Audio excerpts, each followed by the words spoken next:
Yes. Your faith is very important to you. You've been very open about that. You wear your cross necklace there, most of your White House press briefings and other appearances on camera. But you know, it's stark to me that the world of politics, especially campaign politics, which can be so ugly and nasty at times, seems to, Kayleigh, conflict in a lot of ways with what we as Christians are supposed to reflect and project, the love of Jesus. How do you reconcile those two worlds? Yeah, it is.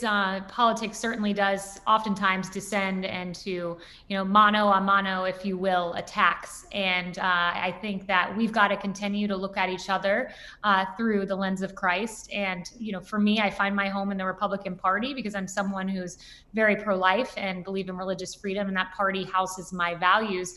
But politics isn't perfect. Only the world of faith is, and the domain of Christ and heaven. And I do the best I can to try to put forward a message of grace and love and compassion. I try to bring that to politics as much as I can. But certainly you're right to say that we should endeavor to bring that political discourse to a higher level because I think we would all be behooved and better off for it. And you actually started a weekly Bible study with Trump campaign staffers. How was attendance?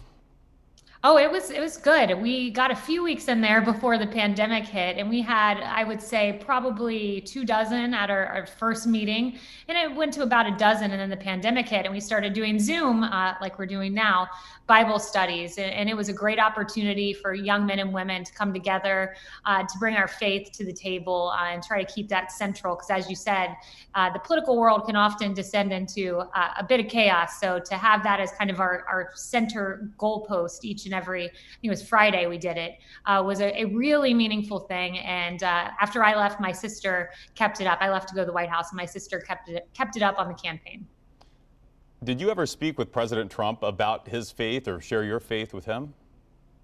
I did, at the very end of the administration there, when the days got tough, certainly in the wake of January 6th, I just told him that I was praying for him and that I had him on my heart. And, I was open about that. He certainly knew where I stood and appreciated that I was a person of faith. And I think that it's one of the reasons he gravitated to me and really liked me and thought I was a good person and a person that served him well and served his administration and the movement of 75 million people well.